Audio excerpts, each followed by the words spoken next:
안녕하세요. 파산관제인 홍익표 변호사입니다. 상속재산 매각과 관련된 취등록세 문제에 대해서 한번 공부하고 있습니다. 이번 시간에는 상속재산인 부동산에 대해 대의에 의한 상속 등기 후 임의 매각한 사례에 대해서 한번 살펴보도록 하겠습니다.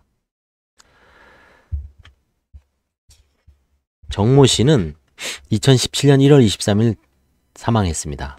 망 정모 씨의 채권자 신용보증기금은 2017년 7월 18일 서울 서부지방법원에 망 정 씨가 소유한 인천시 옹진군 북도면 시돌에 있는 부동산 지분에 대해서 채권 가압류 결정을 받았습니다. 그리고 망 정 씨의 채권자 신용보증기금은 2017년 7월 25일 망인의 부동산 지분에 대해 대의에 의한 상속 등기를 격려했습니다. 대의에 의한 상속 등기라는 것은 결국은 상속인 명의로 등기를 한 거죠. 그리고 신청인 이모 씨는 2019년 1월 12일 망 정모 씨의 상속재산에 대해 이제 파산 신청을 하였습니다. 그래서 망인의 상속재산은 2019년 8월 12일 파산 선고를 받았습니다. 파산관제는 2019년 8월 30일 망 정모 씨의 상속재산인 부동산 지분에 대해 파산 선고 기입 등기 촉탁 신청을 했습니다.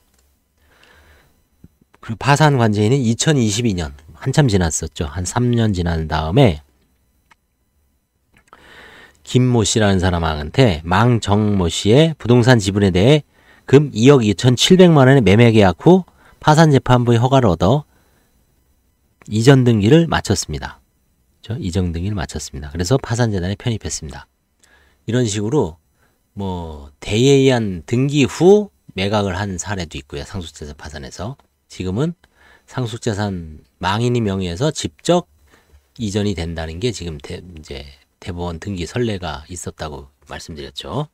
아무튼 과거에는 이런 식으로 대의에 의한 상속 등기 후 임의 매각한 사례가 있고, 이런 식으로 대의에 의한 임의 매각은 대의에 의한 상속 등기 후 상속인을 상대로 이제 소송을 해서 판결 받아서 강제 집행하는 경우도 있죠. 일반 파산 외에서. 그 다음에 이제 상속재산인 부동산에 대해 상속 등기 없이 임의 매각한 사례, 2016년 사례입니다.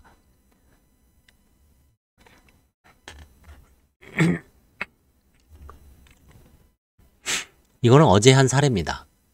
어제 한 사례죠. 부산 해운대 망 류모 씨가 정모 씨와 자녀 상속 등기를 상속인으로 두고 2015년에 돌아가셨는데, 자녀들은 상속 포기했고요. 배우자인 정모 씨가 서울가정법원의 한정승인 결정을 받았습니다.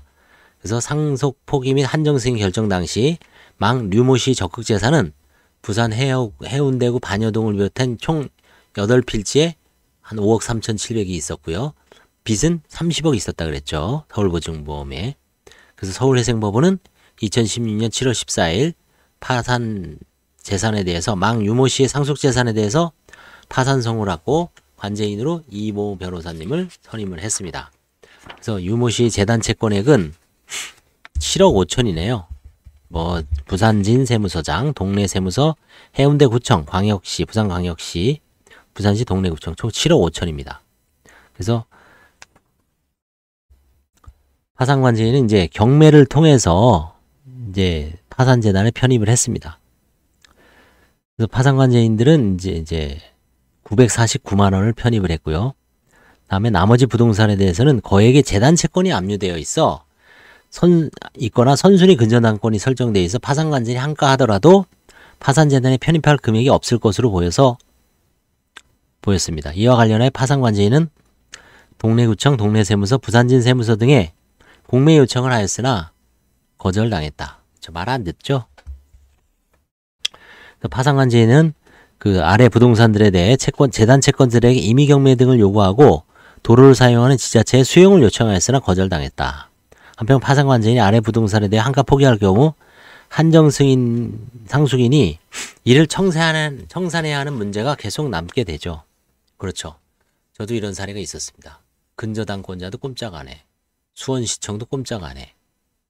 계속 재산세만 남아있고 세입자들도 꼼짝도 안 합니다. 그래서 뭐 형식적 경매라도 하려고 법원에 신청했더니 판사님도 형식적 경매를 해봐야 근저당권자하고 세금 내고 준별채권자의 세입자들에게 다 하고 상속 파산 채권자들한테는 한 푼도 안 들어가는데 실익이 없다. 그래서 그냥 환가 포기하고 끝냈습니다.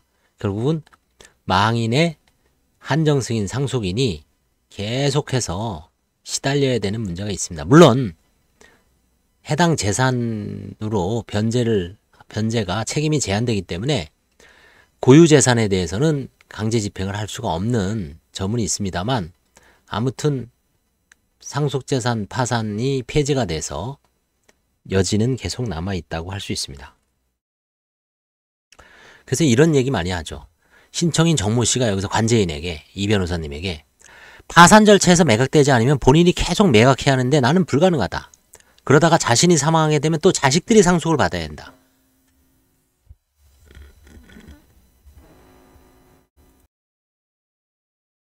이제 이런 식으로 많이 주장을 하십니다. 파산 절차에서 매각되지 않으면 본인이 매각해야 하는데 불가능하다.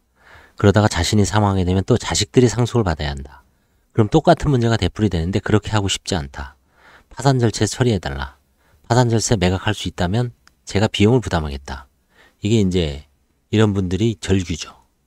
그렇지만 뭐 과연 이거를 비용도 뭐 문제 없다고 하지만 과연 파산 절차를 계속 끌고 가는 게 실익이 있는가? 그렇죠?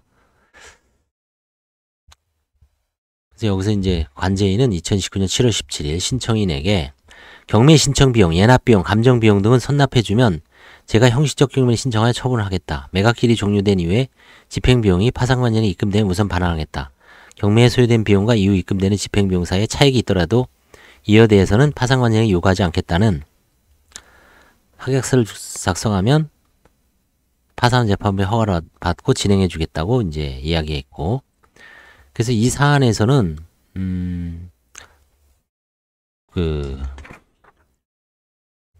앞에서 그 케이스에서 말씀드렸지만 형식적 경매를 해서 다 끝냈죠. 그래서 나름대로 이제 뭐 어느 정도 실익은 있었습니다. 이 사안에 있어서는. 근데 모든 게 다 이 사안대로 처리되는 건 아니죠. 그래서 나름대로 하여튼 잘 처리된 사안이고, 대부분의 사안에서는 상당히 그 형식적 경매를 하더라도 처리하지 못하는 경우가 있을 수가 있습니다. 예, 감사합니다.